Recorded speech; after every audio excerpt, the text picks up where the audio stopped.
今日の飯は辛ラーメンプテチゲや。プテとはもともと部隊のことで、朝鮮戦争時代米軍が放出したスパムやソーセージを用いた鍋や。辛ラーメンはこのやり方で作ると一番うまいと断言できる。中毒性マックスのハイパージャンキー辛ラーメンをとくと味わうがいい。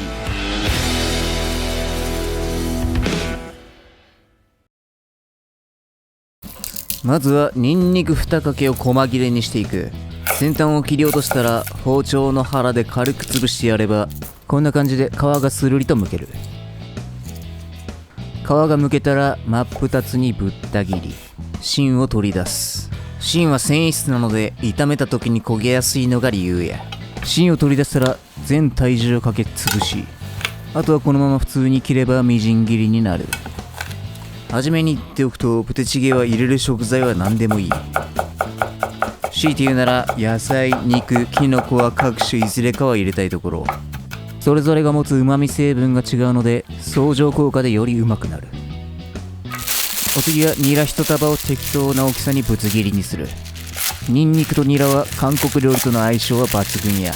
こいつらの香りが食欲をこれでもかと刺激してくる。続いてはキノコ。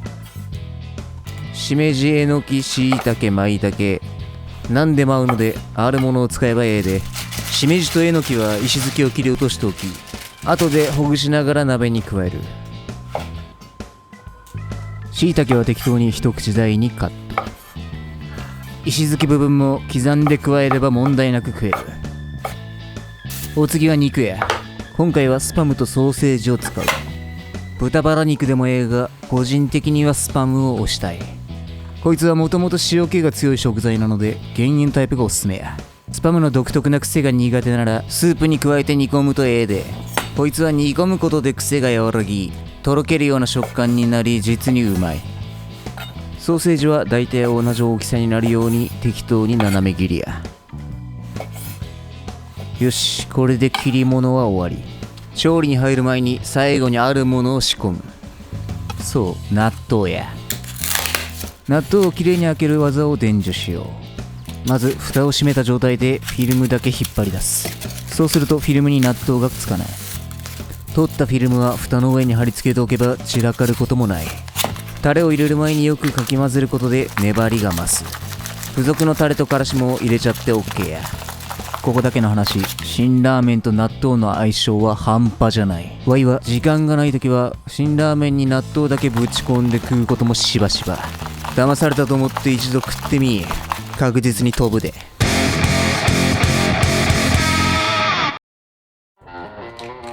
鍋にごま油を入れ、刻んだニンニクを投入。油が温まるまで強火で熱し、ふつふつと泡が出てきたら弱火にし、ニンニクの香りをじっくり引き出す。ニンニクがきつね色になり、いい香りがしてきたらキムチを投入。キムチは炒めることで酸味が和らぎ旨味が増す。時間が経って酸っぱくなったキムチを使う場合は炒める時間を長くするとええで。さらにここにコチュジャンを大さじ1。これはほとんどのインスタントラーメンで使える小技やが、具材を大量に加えるとスープの味がぼやけるので少し追加で調味料を足してやるといい。醤油ラーメンなら醤油、味噌ラーメンなら味噌、赤いラーメンにはコチュジャンや。これで味が引き締まる。ある程度炒まったら水を投入。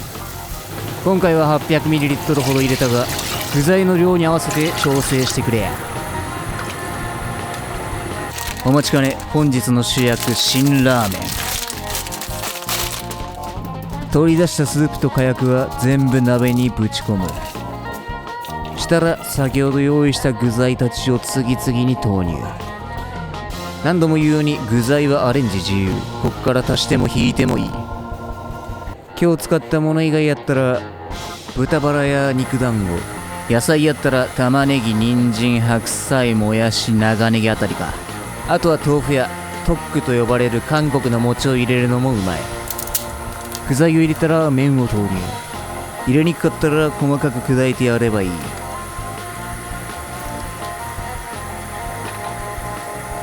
今回は癖の強い食材もあるので臭み消しに日本酒を少々。こっから入れる食材は個性が強いが味の決め手になるやつら。まずは納豆。納豆は韓国料理と相性抜群でよく使われる。特にチゲとは相思相愛や。さらにイカの塩辛。本場韓国では網の塩辛を使うが、んなもん日本で見かけることはほぼないので、こいつで代用していく。まあ代用とは言うものの、イカの塩辛の方が熟成されてて旨味が強い。ワイはこっちの方が好みや。そしてとどめのチーズを惜しげもなく散りばめる。赤い料理にはだいたいチーズを入れとけば間違いない。最後にニラは火が通りやすいので、具材の上で軽く蒸らすぐらいがちょうどええ。具材を全て入れたら蓋をし、5分から10分ほど煮込む。なお韓国のインスタントラーメンはお鍋に入れて煮込むことを前提に作られている。日本のインスタントラーメンと違い伸びにくいので、袋に記載されている時間以上に煮込むぐらいが麺に味が染み込んでうまい。たまらん香りや。仕上げにごまをたっぷりとかけ、お好みで一味唐辛子を振りかけたら完成や。辛ラーメンプテチゲ。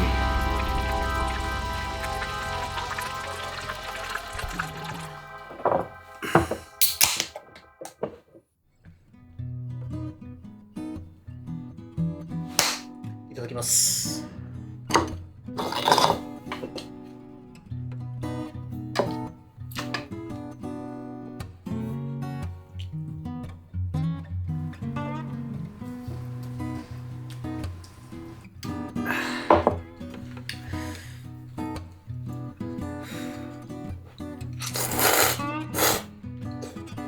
旨味の元素爆発。あらゆる食材の旨味が次々に押し寄せてくる。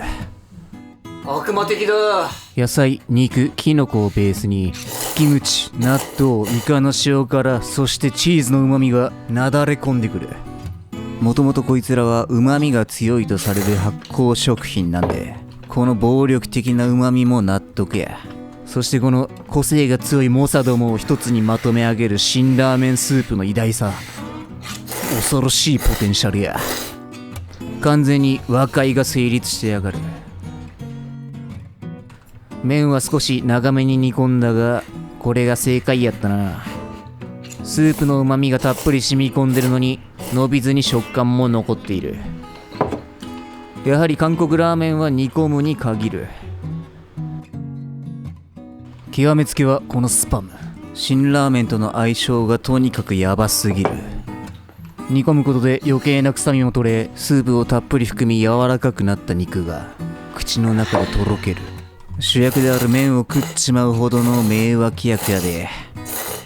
一時期は辛ラーメンを食いすぎてカムジャ麺に浮気していた時期もあったが、この食い方を知って改めて辛ラーメンの持つ無限の可能性を思い知らされた。みんなにもこれを一度食ってほしいが、今後普通の辛ラーメンだと物足りなくなる可能性がある。その辺は自己責任でよろしく頼むで。てなわけで、ごちそうさまでした。